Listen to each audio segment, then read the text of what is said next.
주에 마태복음을 다 마감하고 이제 오늘 신약 성경 두 번째 책인 마가복음으로 들어왔습니다. 그래서 주보에 보면 마가복음에 관한 중요한 총론격인 말씀을 제가 올려놨습니다. 읽어 보셨을 줄로 압니다. 참고가 될 줄로 압니다. 마가복음에서는 예수님을 뭐라 상징하고 있는 거 아니? 종으로 상징하고 있습니다. 마태는 예수님을 왕으로 표현했지요. 그래서 유대인들의 왕으로 예수님은 이런 분이다 이렇게 소개했는데, 마가복음의 마가는 예수님을 주의 종으로 묘사하고 있습니다. 그래서 오늘 제목을 보면은 종의 복음이라 이렇게 제목을 올려놨는데, 이 말씀은 종으로 오신 예수님의 복음이다. 즉 마가복음을 공부하기 위해서 이렇게 종의 복음 이런 제목을 올려놨습니다. 이 마가복음은 누가 기록했느냐? 마가복음 했으니 마가라는 분이 이 복음서를 기록했다. 이렇게 하시면 되겠지요. 그러면 마가는 누구냐? 마가는 예수님의 제자도 아니고 12제자의 반열에 들어가 있지 않습니다. 특별히 바울 사도처럼 특별히 부름받은 것도 아니고, 마가는 누구니? 예루살렘에 아들을 데리고 사는 마리아라고 하는 여인이 있는데, 그 여인은 아주 부자였던가 봐요. 그래서 그 집의 다락방은 100여 명이 넘은 사람이 모일 수 있는 그런 넓은 공간을 갖고 있는 그런 집 아들이었습니다. 아버지가 이제 돌아가시고, 그래서 어머니 마리아 밑에서 자랐던 마가 요한, 이렇게 우리가 부릅니다. 바나바의 생질이기도 하지요. 바나바가 마리아와 친족이니까. 그래서 바나바의 생질 마가 요한 이렇게 알고 있습니다. 이런 마가가 마가복음을 기록했는데, 신기하게도 사복음서에서 마가복음이 제일 먼저 기록되었습니다.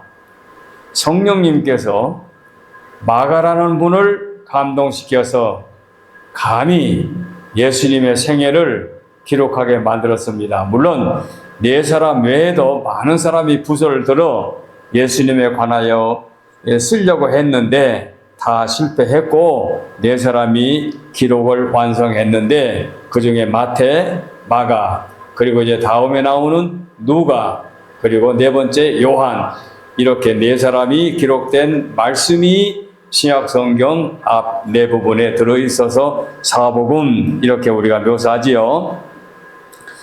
그런데 마가가 제일 먼저 기록했는데, 학자들의 추측으로 언제쯤 기록했느냐?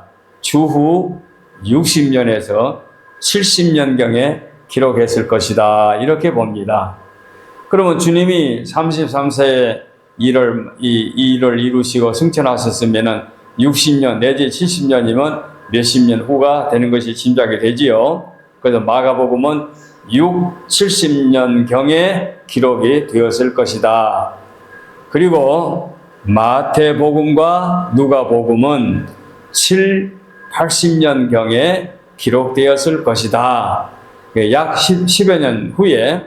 그리고 요한복음은 90년경에 기록했을 것이다. 이렇게 연도를 말하고 있습니다. 그러니까 그냥 어느 기계로 타자하듯이 찍어내는 것이 아니라, 그 시대의 열악한 환경 속에서 성령님의 감동을 받아서 이 말씀을 기록했는데 1, 2년 내에 완성되지 않았을 것입니다. 그래서 70년경에 마가복음은 기록이 되었을 것이다 이렇게 봅니다. 그래서 70년, 80년, 90년, 그래서 60년대 붙어서 90년대까지의 기간에 사복음이 기록됐을 것이다 이렇게 알고 있습니다. 자, 중요한 것 지금 서론에서 말씀드립니다. 마가복음은 마가 요한이 기록했고, 마가 요한은 예루살렘의 부자로 살았던 어머니 마리아의 아들로 이제 이 마가복음을 기록했다. 여기까지 설명했습니다. 그리고 이제 우리가 지금 사도행전을 새벽 기도 시간에 재미있게 공부를 합니다. 이제 28장 한 장 남겨놓고 27장까지 어제 아침에 했는데, 그 사도행전에 보게 되면 바울 사도가 바나바 사도와 함께, 바나바 선생 또는 사도와 함께 1차 전도 여행을 출발할 때에, 그때에 바나바가 조카 마가를 데리고 갔습니다. 그래서 바나바와 바울이 함께 가는 전도대에 마가가 동참을 했습니다. 그러나 1차 전도 여행을 끝까지 마치지 못하고 도중에 포기하고 돌아왔지요. 아마 나이도 어리고 경험도 없고 또는 바나바나 바울처럼 사명에 투철하지 못하기 때문에 인내하지 못하고 그 전도 여행이 너무 힘드니까 되돌아온 것으로 판단이 되는데, 이렇게 중도에 돌아왔기 때문에 2차 그러나 바울과 바나바는 성공적으로 전도 여행을 마치고 돌아와서 2차 전도 여행을 출발할 때에 바나바가 마가를 만나니까, 아저씨 제가 잘못해가지고 중간에 돌아왔는데 2차에는 저도 같이 또 갈랍니다 했겠지요. 성경은 없어요, 그 말은. 그래서 마가를 데려가자고 하니까 바울 사도가 완강히 반대했습니다. 그래서 바울과 바나바가 마가 데리고 가자, 안 된다 하는 문제가 심히 다투었다는 성경이 나와요.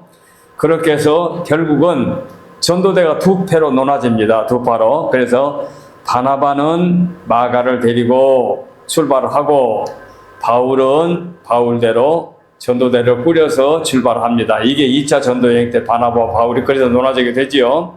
결국은 그 원인이, 논아지게 된 원인이 마가 때문에 논아지게 됐는데, 그런데 마가는 내중에 그 자기의 부족된 것을 깨닫고 회개하고 충실히 주의 일에 성숙하게 봉사하고 일꾼이 되어가지고, 그가 골로새서 4장 10절 11절 말씀을 보게 되면 바울과 마가가 굉장히 절친하고, 마가가 하나의 동역자로 인정받은 그런 내용이 나옵니다. 초두에는 전도대에서 돌아왔지만 중간에 이렇게 화해하고, 그래서 마가는 바울 사도에게도 친실한 일꾼이고 그 다음에 베드로에게도 친실한 일꾼이 되어가지고 이제 내중에 순교의 자리까지 가게 됐는데, 이 마가가 마가복음을 기록했다, 이렇게 아시면 되겠습니다. 지금 마가복음의 서론을 말씀드리는데 굉장히 중요한 말씀을 했는데 쉬운 말로 표현했습니다. 이 마가복음의 특징은 제가 주보에 올려놨습니다만은 매우 역동적이고, 그리고 행동적인 회화체로 이 내용이 기록되어 있습니다. 그래서 예수님께서 말씀하여 가라사대 하고 나서 예수님의 말씀을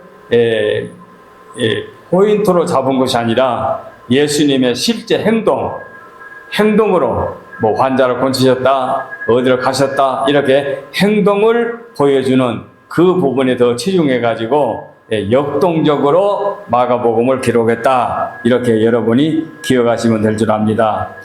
그리고 마태복음은 마태가 유대인을 상대로 기록했다는 말씀을 제가 누누이 마태복음 시간에 말씀드렸지요. 그런데 마가복음은 유대인을 상대한 것이 아니라 그 당시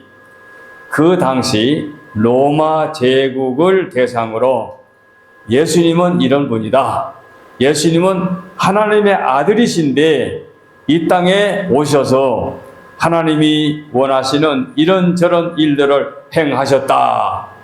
그래서 예수님은 초자연적인 범위도 당신의 능력으로 관할하시고, 자연적인 영역에서도 주님은 영역을 관여하시는 그런 분이다. 즉 창조주이시면서 하나님의 아들인 예수님이 이 땅에 오셨는데 우리에게 종이라는 명칭으로 오셨다. 막 이렇게 예수님을 소개하고 있습니다.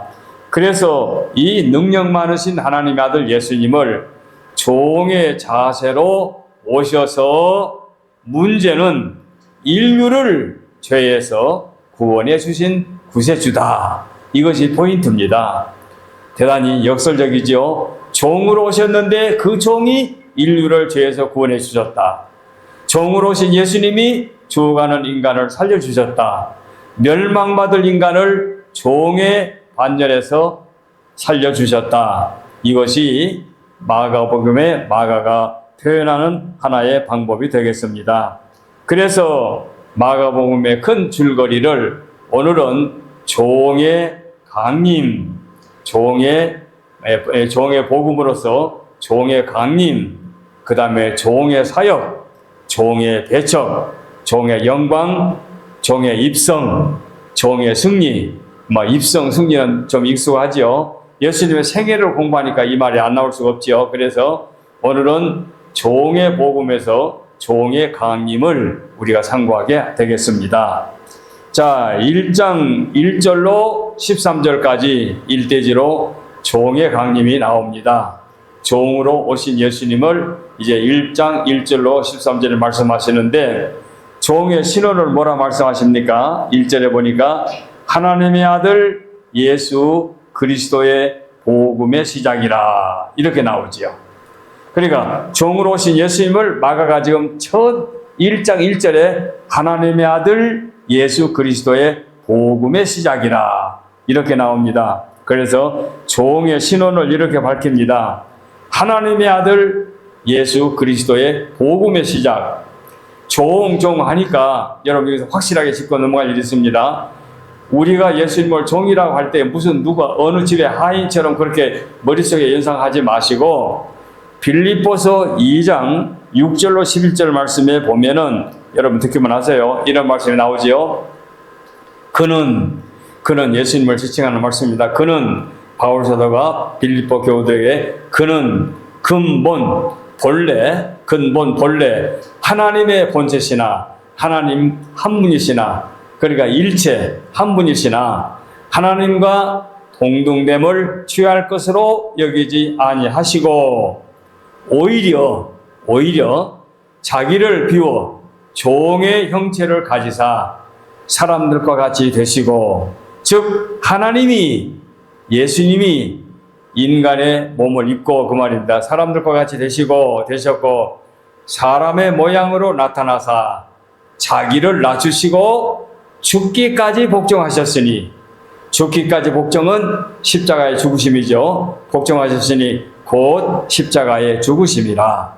이러므로 하나님이 그를 지극히 높여 모든 이름에 뛰어난 이름을 주사 하늘에 있는 자들과 땅에 있는 자들과 땅 아래에 있는 자들로 모든 무릎을 예수 이름에 꿇게 하시고 모든 입으로 예수 그리스도를 주라 시인하여 하나님 아버지께 영광을 돌리게 하셨다. 이렇게 바울 사도가 예수님이 어떤 분이냐? 본래는 하나님과 한 분이시다. 근데 그 본체를 자기를 비워 종의 형체로 내려가 인간의 몸을 입고 이 땅에 오셔서 인간을 죄에서 구원해 주신 십자가의 종으로 구원해 주시고 우리를 죄에서 구원해 주심으로 하나님 아버지께 영광을 돌렸다. 이 말씀을 머릿속에 기억하시고, 마가라고 하는 분이 예수님을 종으로 표현한 것은 그런 의미가 있구나, 그렇게 이해를 먼저 하셔야 될 줄 압니다. 그래서 마가복음에서 종이라 표현한 것은 예수 그리스도의 메시아, 즉 기름 부음을 받은 하나님의 아들인 그 분을 종으로 묘사한 것뿐이지, 예수님이 하나님의 아들로 메시아로 기름 부음자로 조금도 손색이 없는 분이심을 우리는 머릿속에 박혀두고, 그리고 이 말씀을 상고해 나가야 될 줄 압니다. 그래서 하나님이 친히 종이라 칭하였지만 우리가 기억할 것은 그분은 메시아, 하나님의 아들 예수 그리스도이다. 이렇게 아시길 바랍니다. 그래서 1장 1절에 하나님의 아들 예수 그리스도의 복음의 시작이다. 지금 마가의 머릿속에는 예수님을 종이라는 신분으로 묘사해 나갈 건데 이렇게 기록했습니다. 이렇게 기억하시면 될 줄 압니다. 그래서 인류를 죄에서 구원하시기 위한 유일한 길은 대성물, 십자가의 대신, 죄값을 대신 지불할 대속하실 분, 죄값으로 당신의 몸을 친히 제물로 바치실 분이어야 되는데 그분은 죄가 없어야 되고 인간이어야 되고 그분이 곧 하나님이어야 되기 때문에 하나님이 친히 육신의 몸으로 이 땅에 오셨습니다. 우리가 이왕 종교를 믿을 바에는 이런 하나님을 믿어야지 우상을 믿어도 되겠습니까? 이런 하나님이 우리를 죄에서 구원해 주시려고 아들로 이 땅에 오셔서 우리의 구세주가 된 겁니다. 자, 이렇게 종으로 묘사한 1절을 설명해 드렸고 2절로 8절에 종의 약속과 선포가 나옵니다. 자, 1절에서 종이 어떤 분인 걸 충분히 설명해 드렸습니다. 자, 말라기 3장 1절과 이사야 40장 3절 말씀 보게 되면 세례 요한을 이 땅에 보내주실 것을 구약에서 분명하게 예고했고 제가 그 말씀을 또 누누이 마태복음에서 소개했습니다. 말라기 3장 1절, 이사야 40장 3절에 그래서 세례 요한이 이 땅에 오시는데 그분이 무엇하러 오시느냐? 그분이 무엇하러 오시냐? 목 베어 죽으려고 왔느냐? 그분이 목 베어 죽으러 온 것이 아니라 그것은 의로운 삶을 살다 보니까 죄인에게 당한 것뿐이고 주님이 오시기 전에 길을 예비하러 오신 거지요. 예비하러 오신 겁니다. 그래서 주님은 사역자로 오신 것이 아니라 사역하실 주인공의 길을 예비하러 오셨습니다. 옛날 우리 공부할 때에 박정희 장군이 혁명을 하고 이제 권력을 잡았을 때에 그분이 저 경기도 광주에 가면은 가난농군학교라고 김용기 장로님이 그 특별히 땅 10,000평을 사가지고 그 가난농군학교를 운영했죠. 거기를 방문해야 되겠다고 하니까 군인들이 불도저를 먼저 가지고 가가지고 길을 쫙 내가지고 도로를 만들어 줬어요. 그 전에는 아주 그냥 오솔길이었는데 그래서 덕분에 그 김용기 장로님은 박정희 장군이 온다고 하니까 길이 저절로 만들어진 거예요.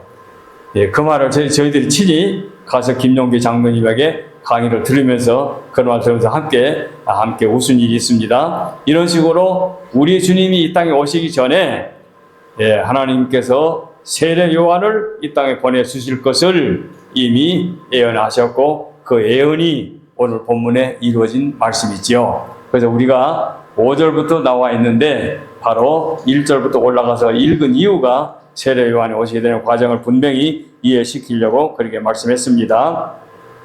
자, 요한은 오실 분을 예비하러 오신 분이지 주인공이 아시지요.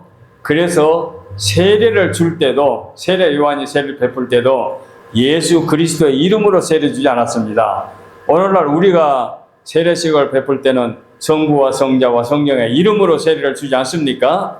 그런데 세례 요한의 세례는 그 세례가 아니고 회개의 세례를 준 것뿐입니다. 그래서 마가는 종을 소개하기 전에 세례 요한을 소개하는데 그 회개의 세례를 간략하게 소개했습니다. 그래서 초림 때에 따르는 성령의 세례만 언급할 뿐 재림의 때에 심판과 관계되는 불세례는 전혀 마가는 언급하지 않고 있습니다. 그래서 비천한 종으로 오신 예수님이기 때문에 왕으로 오신 예수님, 누가복음 공부할 때 나오면 누가는 예수님을 인자로 표현했는데 인자로 오시는 예수님이 심판주로 오실 것인데 심판에 관한 말씀 아니라 종으로 인류 구원에만 초점을 맞춰서 말씀해 주셨습니다.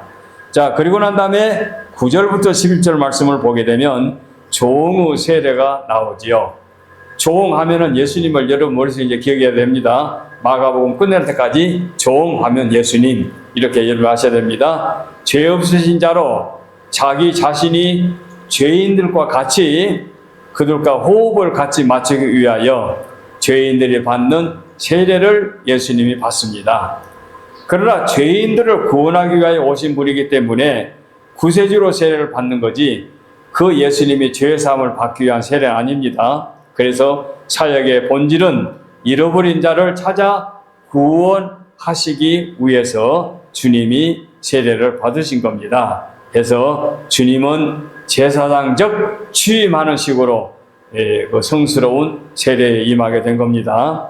자, 그 다음에 12절과 13절에 종의 시험이 나오지요. 자, 그 시험도 마찬가지입니다. 마땅히 해야 될 신성한 일인데 신성한 일이 뭐냐? 즉 인성으로 종으로 이 땅에 오셔서 시련을 겪어야 되는데 그 시련이 무슨 시련입니까? 십자가에 죽으시기까지 낮아지는 시련이지요. 그 시련의 출발이 예수님의 성역 그 시초의 말하자면 시험입니다. 마귀 시험. 그래서 사탄은 곧 무엇인가니 적을 의미한 거죠. 적, 원수 적. 사탄은 적을 의미한데 적과 싸움에서 예수님께서는 많은 사람을 위하여 자신의 생명을 대성물로 주려는 것이기 때문에 그 아픔을 당하는 그런 시련을 사탄의 시험을 받게 된 겁니다. 물론 여기서 하나님의 말씀으로 당당하게 승리하시게 되지요. 왜? 그분이 곧 하나님이시니까. 비록 종으로 표현을 했지만 그래서 12절의 광야 그리고 13절의 들짐승은 죄악으로 피조물 때문에 창조자이신 주님이 낮아지신 종으로서 묘사하고 있는 것입니다. 예수님께서 타락한 천사 즉 사탄을 이기시고 아담과 하와 때에 타락으로 말미암아 하나님 말씀을 거역함으로 말미암아 세계를 장악하는 악의 세력과 싸워 이긴 것이 예수님이 사탄과 시험하여 이기는 그런 과정이 되겠습니다. 최후의 승자는 사탄이 아니라 주님이시죠. 하나님의 말씀으로 최후의 사탄아 물러가라 하고 말씀하시죠. 예수님이 시험을 이렇게 통과하셨습니다. 자, 1장 14절로 45절에 이제 그야말로 예수님의 본격적인 성역 활동이 나옵니다. 지역은 갈릴리입니다. 갈릴리에 전도하지요. 그래서 14절, 15절에 종의 메시지가 나오지요.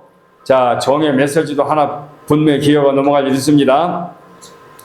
마태가 기록한 말씀을 보게 되면 자, 왕이 어떻게 선포합니까? 회개하라, 천국에 가까웠다. 이렇게 그 당시 세례 요한과 마태는 외쳤습니다. 그런데 마가는 달라요. 마가는 어떻게 했느냐? 마가는 14절에 보니까 하나님의 나라가 임하였다고 말합니다. 자, 성경 14절을 보세요. 요한이 잡힌 후에 예수께서 갈릴리에서 오셔서 하나님의 복음을 전파하여 이르시되 때가 찼고 하나님의 나라가 가까이 왔으니 회개하고 복음을 믿으라. 하나님의 나라가 가까웠다. 이 말씀을 먼저 표현합니다. 이것이 종의 입장에서 우리에게 주시는 첫 음성이고 첫 타성이지요. 하나님의 나라가 가까웠다. 그야말로 메시아적인 이 땅에 오셔서 하나님의 나라의 깊은 의미를 이렇게 말로 표현한 것입니다. 회개하라 천국에 가까웠다. 물론 그 골격은 같아요. 그러나 그 표현이 다르다는 얘기입니다. 회개하라 천국에 가까웠다 하는 마태의 표현과 마가는 하나님의 나라가 가까웠다, 임하였다고 말씀하고 있습니다. 하나님의 나라는 모든 시대의 모든 백성들에게 다 표현되는 보편적인 뚜렷한 특징을 갖고 있습니다. 하나님의 나라, 대단히 깊은 의미입니다. 그래서 복음은 예수 그리스도의 죽으심과 부활에 근거하는 그리스도의 복음, 즉 하나님의 나라, 하나님의 나라 건설을 기쁜 소식으로 복음으로 묘사하고 있습니다. 자, 이제 16절로 20절을 보게 되면 제자를 부르십니다. 자, 예수 그리스도께서 자기 자신을 비천한 종으로 묘사했기 때문에 처음 부르는 제자들이 누구냐? 어부들을 제자로 불렀어요. 어부들 하나가 아니죠. 어부 출신이 네 사람 아닙니까? 시몬, 베드로, 안드레, 야고보, 요한. 유명한 네 제자는 어부들이었지요. 바다에서 고기 잡는 어부, 이들을 제자로 부르십니다. 그들은 일찍 예수님을 알고 믿고 이제 준비가 되어 있는 이제 제자가 될 수 있는 자격을 갖춘 그런 자들을 때가 되매 주님이 부르신 겁니다. 그래서 그들은 일생을 몸을 바쳐 주를 위해서 헌신했고 최후의 순교자들이 되게 된 거지요. 자, 21절로 28절에 가버나움에서 귀신을 쫓아내는 내용이 나오지요. 종의 전도는 형식적이나 말이 아니고 활동적이었지요. 성령에 충만하여 더러운 귀신, 귀신들도 꼼짝 못합니다. 그래서 가버나움에서 갈릴리 호수 서북쪽, 북서쪽 자리 잡고 있는 번잡한 항구, 즉 요단강이 호수로 들어가는 그런 지점에 가버나움이 있는데, 가버나움에서 종의 공생의 초기에 갈릴리 사역의 중심지이고 제2의 고향이라고 제가 마태복음에서 말씀을 드렸죠. 바로 여기서 말씀을 드린 것입니다. 그래서 가버나움 해당에서 가르치시는 일, 병자를 치유하는 일, 제자를 부르시는 일, 그리고 기적과 전도하는 일이 여기서 이어지고 있습니다. 그 밖에 사역이 29절로 45절 나오죠. 베드로의 장모의 열병 고치시는 일, 각색 병든 자를 고쳐주시는 일, 귀신을 쫓아내는 일, 종의 기도 생활, 갈릴리 여행, 문둥병자를 고치시는 일들이 여기서 이어지게 됩니다. 그래서 1장에서 두 대지로 나눠서 종의 출발과 종의 사역을 말씀해 드렸습니다. 자, 오늘 세 번째 대지로 제2장입니다. 마가복음 2장, 역시 가버나움 전도입니다. 가버나움 전도. 가버나움 전도에 보면은 1절로 12절에 중풍병자를 고치시는 일이 가버나움 전도의 2장에 처음 나옵니다. 공간복음에서는 그리스도의 공생에 주로 갈릴리 전도를 취급하고 있지요. 공간복음 하면 마태복음, 마가복음, 누가복음, 그 다음에 요한복음 따로 있죠. 사복음 하면 요한복음까지 포함해서 네 복음이고, 공간복음 하면은 마태, 마가, 누가복음인데, 마태복음, 마가복음, 누가복음에서는 주로 예수님의 공생애를 어디서 활동했느냐? 갈릴리, 가버나움 근방에서 활동했다. 이렇게 먼저 아시면 됩니다. 그래서 2장 1절에 수일 후에 예수께서 가버나움에 들어가시니 이렇게 출발하지요. 이 2장 1절에 나온 말씀이지요. 그러니 사람이 그 말을 듣고 소문이 나니까 중풍병자를 이제 네 사람이 메고 왔지요. 근데 예수님이 계시는 곳에 문 어귀까지 사람들이 꽉 차 있으니까 용신할 수 없으니까 방법이 없잖아요. 그러니까 위로 올라가서 지붕을 뚫고 그 환자를 뭔가 들것이다가 이제 누워가지고 내 모실에 끈을 매달아가지고 밑으로 예수님 앞으로 내려왔다. 자, 그래서 네 사람이 지붕을 뚫고 환자를 예수님께로 내려갔다. 이런 말씀이 마태복음에서는 상략되어 있지요. 그리고 누가는 귀화를 벗기고 이렇게 나옵니다. 그런데 우리가 한국시로 생각하게 되면 이해가 안 되죠. 한국에는 대돌포하고 상량을 높이 이제 고정을 시키고 석가래로 촘촘히 엮어가지고 또 석가래 위에다가 가는 나무로 쫙 덮고 그 다음에 흙을 우겨서 그 나무들을 가리고 그 위에다가 기와를 얹는다든가 아니면 서민들은 집단으로 이제 지붕을 덮잖아요. 그런 지붕 같은 거 어떻게 뚫겠습니까? 지붕을 뚫는다고 한들 쉽지가 않지요. 그런데 그때에 그 시대에 아마 사람들은 상량이라는 게 없고 조금 비슷하게 물이 흐를 정도만 해가지고 그 대들보에서 길게 나무를 받쳐가지고 거기다가 뭘로 덮어가지고 비가 새지 않도록 그렇게 아주 가볍게. 그러니까 요즘에 그 인터넷에 보게 되면 그 좀 후진국 그 젊은이들이 집 짓는 모습들을 보여주더라고요. 뭐 대나무로 짓기도 하고 하는데 그런 건 아니겠지만 그렇게 우리 한국식 지붕이 아니고 또는 뭐 요즘처럼 뭐 철근 콘크리트로 한 것도 아니고 그냥 가장 가볍게 지붕을 뚫을 수 있는 그런 그 구조가 되지 않았겠나. 그래서 가벼운 지붕을 뚫고 환자를 네 사람이 밑으로 내려보냈다. 이렇게 해서 환자가 내려오니까 주님이 그들의 믿음을 보고 소자야 내 죄 사함을 받았느니라. 이렇게 주님이 응답해 주십니다. 내 죄 사함을 받았다. 참으로 귀한 말씀을 했는데 이 말씀을 서기관들이 들을 때는 참남하다라고 반응을 보였습니다. 참남이라고 하는 말은 신성 모독, 하나님의 이름으로 해서는 안 될 운동을 하고 있다, 그런 뜻이지요. 그래서 율법 전문가들이 볼 때는 이 젊은이가, 나사렛 한 젊은이가 뭐 하나님 말씀을 들고 가르친다고 하는 것은 그렇다고 치지만 이렇게 네 죄 사함을 받았다, 죄 사함을 받게 할 수 있는 그런 건 여호와의 하나님 외에는 할 수 없는 일인데 이런 일을 할 수 있다니 건 참 참남하다, 이런 식으로 반응을 보였습니다. 그래서 서기관들과 성서학자들이나 대필가들은 이 사실을 깨달았지만 하나님의 이름으로 해야 될 그 능력을 그들은 받아들이기 힘들었어요.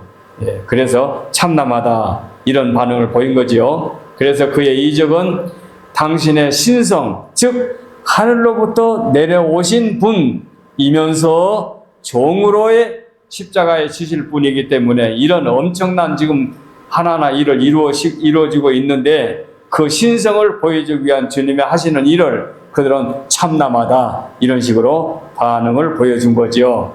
겸손한 종 예수님께서는 육체의 질병뿐만 아니라 마음속 병까지도 고쳐주시는 분이기 때문에 네 죄 사함을 받았다, 이런 말씀을 하게 된 거지요. 죄 사하는 권세가 당신에게 있다는 얘기입니다. 즉 나는 너희들 앞에 보여있는 종의 신분으로 왔지만 나는 비록 너희들이 볼 때는 평범한 한 인간으로 보이지만 나는 창조주다, 그런 의미죠. 그렇게 해서 내가 이르노니 일어나 네 상을 들고 집으로 가라. 얼마나 놀라운 말입니까? 내가 이르노니 일어나 네 상을 들고 집으로 가라. 일어나 집으로 가라. 삼중의 명령을 이렇게 이어지게 된 거죠. 그래서 이 병든 자는 회복받고 그 다음에 그야말로 이제 완전히 자기 침상을 메고 나아갈 수 있는 그런 자가 된 거지요. 이렇게 해서 권침을 받게 되었습니다. 자, 13절로 22절에 마태를 부르시는 일이 나옵니다. 아까 네 제자를 불렀지요. 어부였던, 그 다음에 마태, 세리 마태. 마태는 우리가 보통 마태 할 때는 그냥 대명사로 죄인이라고 하지 않습니까? 왜냐하면 로마의 조세 거두는 자. 근데 그냥 정한 액수를 분명히 거두는 걸로 끝난 것이 아니라 많이 거둬가지고 그 정부에 정한 액수를 주고 나머지를 자기가 먹기 때문에 그런 그 직업을 그때는 아주 그냥 혐오스럽게 생각했죠. 그런 죄인으로 취급했던 마태를 제자로 부르게 된 거지요. 자, 우리 주님은 죄인들에 대한 예수님의 사랑, 구원, 그리고 그들과 사귀어서 그들과 함께 또한 식사를 나누게 됩니다. 그래, 식사를 나누게 되는데 또 그것까지도 비난합니다. 죄인들과 같이 식사한다고, 그 죄인들과 같이 음식을 먹는다고. 그래서 16절에 바리새인들과 서기관들이 예수께서 죄인 및 그 제자들과 함께 잡수시는 것을 보고 어찌하여 죄인들과 함께 식사하는가, 이렇게 시비를 걸지요. 그런데 주님의 대답이 명쾌합니다. 건강한 자에게는 의사가 쓸데없고 병든 자에게나야 쓸데있느니라. 이건 하나의 은유적인 표현이죠. 그 형식에 치우쳐가지고 자기들이 의인으로 생각하고 있는 그들에게 주님은 풍자적으로 이런 말씀을 합니다. 건강한 자, 물론 주님이 보실 때는 세상의 모든 사람 다 죄인이기 때문에 바리새인 서기관들도 건강한 자가 아닙니다. 그러나 여기서 이제 은유적으로 표현할 때에 건강한 자에게는 의원이 필요 없고 병든 자에게 필요하다는 이런 말씀을 했는데, 여기서 병든 자는 오히려 세리나 그 율법주의 형식적으로 지키는 자가 이 죄인이 되겠지요. 그러나 죄 없는 자가 없기 때문에 주님은 이렇게 반응을 보인 것 뿐입니다. 그 다음에 18절로 22절에 금식에 관한 이제 논란이 나오지요. 율법적인 질문으로 그리스도가 하나님의 은총을 가져다 준 자, 즉 신랑인데 왜 너희 제자들은 금식하지 않느냐는 거죠. 요한의 제자들은 우리들은 금식하는데 왜 당신의 제자들은 금식하지 않느냐 이거지요. 이렇게 해서 금식 문제가 시비를 겁니다. 그런데 주님께서 사람의 은총을 가져다 주는 신랑이기 때문에 이렇게 반응하죠. 친구들이 신랑과 같이 있을 때는 금식할 필요가 없다. 신랑이 떠나고 어두울 때 금식이 된다. 즉 은총이 율법을 폐할 것이다 하는 의미지요. 그래서 기쁨의 잔치에 초대받았기 때문에 지금은 금식할 때가 아니야. 금식할 필요가 없어. 이 기쁨의 자리에 초대를 받았으니까 이래서 잔치에 초대받은 것을 말씀하시지요. 그래서 21절, 22절의 비유는 구약시대의 율법적인 경륜에서 새로운 변화, 즉 명백한 은혜 시대로 전환되는 과정을 말씀하고 있습니다. 그래서 낡은 옷, 낡은 포도주 가죽 부대, 이것은 율법의 유대주의, 형식적인 유대주의. 그 다음에 새 옷, 새 포도주는 복음과 은총에 관한 말씀이지요. 그래서 주님이 이렇게 표현해서 의미를 말씀해 주셨는데 그때 그들은 깨닫지 못했지요. 그 다음에 23절로 28절에 조언과 안식일에 관한 얘기입니다. 조언과 안식일. 안식일에 관해서 제자들이 밀밭 사이로 가는데 제자들이 밀 이삭을 이제 뽑아서 아마 입에다 먹은 것 같아요. 이삭 자른 것을 보고 안식일에 그런 일을 했다고 시비를 겁니다. 그런데 종이 안식일의 주인이라고 그들에게 반응을 했지요. 자, 27절에 귀한 말씀을 했습니다. 안식일은 사람을 위하여 있는 것이 아니요, 사람이 안식일을 위하여 있는 것이다. 안식일은 사람을 위하여 있는 것이요, 사람이 안식일을 위하여 있는 것이 아니라 이렇게 묘사했습니다. 즉 창조주로서 말씀하십니다. 안식일은 사람을 위하여 있는 거지, 사람을 위하여 안식일이 존재한 거지 사람이 안식일을 위하여 존재한 것이 아니다. 이렇게 말씀을 표현했습니다. 그의 백성들인 그 안식일의 주인이 누구인 것을 분명히 말씀하지요. 그래서 구속자로서 이 땅에 오셔서 주의 날에 안식일이 어떤 것을 분명히 말씀해 주셨습니다. 이제 말씀을 총 정리하겠습니다. 마가복음에서는 말씀보다는 행동의 모습으로 치우쳐서 이렇게 시원스럽게 움직여 주십니다. 마귀가 축출을 당합니다. 1장 21절 이하에. 열병이 물러갑니다. 1장 32절 이하에. 문둥병자가 깨끗함을 받습니다. 1장 40절 이하에. 중풍병자가 곤침을 받습니다. 2장 1절 이하에. 이런 모습들이 1장과 2장에 분명히 나옵니다. 마가의 기술법은 좀 퉁명스럽고 그리고 무뚝뚝한 데가 있지만 그러나 그런 기록은 그야말로 우리에게 소중한 유산으로 남겨주었습니다. 자, 이렇게 이것은 전혀 성경과 관계없이 한번 생각해 보십시오. 사복음 중에서 마가복음이 제일 먼저 기록되었다. 그런데 가장 장수가 적다. 간략하게 기록됐다는 얘기죠. 근데 그 말씀을 내중에 기록된 마태와 누가는 좀 더 자세히 기록했거든요. 마가복음을 근거해 가지고 거기다가 더 많이 충분히 내용을 삽입한 거죠. 그래서 충분히 기록했기 때문에 마가복음 16장으로 끝났는데 마태복음 28장, 누가복음 24장으로 좀 장문의 말씀을 기록하지 않았습니까? 자, 그렇게 해서 기록해 놓았는데 예수께서 몫으로 일했다는 것은 마가복음에 기록되어 있죠. 짧은 내용인데도 예수님이 행동하신 것을 말씀하신 거지요. 특별히 여기서 기억할 것은 안식일에 관하여 귀한 말씀을 했는데 안식일은 사람을 위하여 있는 것이요 사람이 안식일을 위하여 있는 것이 아니다. 이런 말씀을 마가가 표현했어요. 마태복음하고 누가복음에는 인자는 안식일의 주인이다 이렇게만 표현했어요. 그런데 마가는 안식일은 사람을 위하여 있는 것이지 사람이 안식일을 위하여 있는 것이 아니다. 이런 말을 표현했거든요. 그래, 같은 의미 같지만 잘 비교해 보면 좀 달라요. 예, 마태와 누가는 인자는 안식일의 주인이다. 마가는 안식일은 사람을 위하여 있는 것이요, 사람이 안식일을 위하여 있는 것이 아니다. 이렇게 말씀했습니다. 예, 뭔가 사복음에 공통된 점이 많지요. 특별히 공감복음에는, 공감복음 속에는 그 함께 관계된 것이 너무 많지요. 그렇지만은 이렇게 낱낱이 비교해서 찾아보게 되면 또 비교가 된단 말입니다. 그래서 오늘은 2장까지 말씀을 드리고 이제 다음 시간에 3장으로 들어가겠습니다. 대단히 귀한 말씀들을 이렇게 놓았는데, 여러분이 마태복음에서 들었던 말씀을 마가복음에서 듣는다고 또 그 말씀을 또 한다 이렇게만 생각하실 것이 아니라 요한복음 끝날 때까지 예수님의 생애를 가지고 말씀하기 때문에 조금씩 차이가 나지만은 이런 의미가 있기 때문에 그렇게 이해하고 받아들이면 크게 도움이 될 줄 압니다. 기도하겠습니다.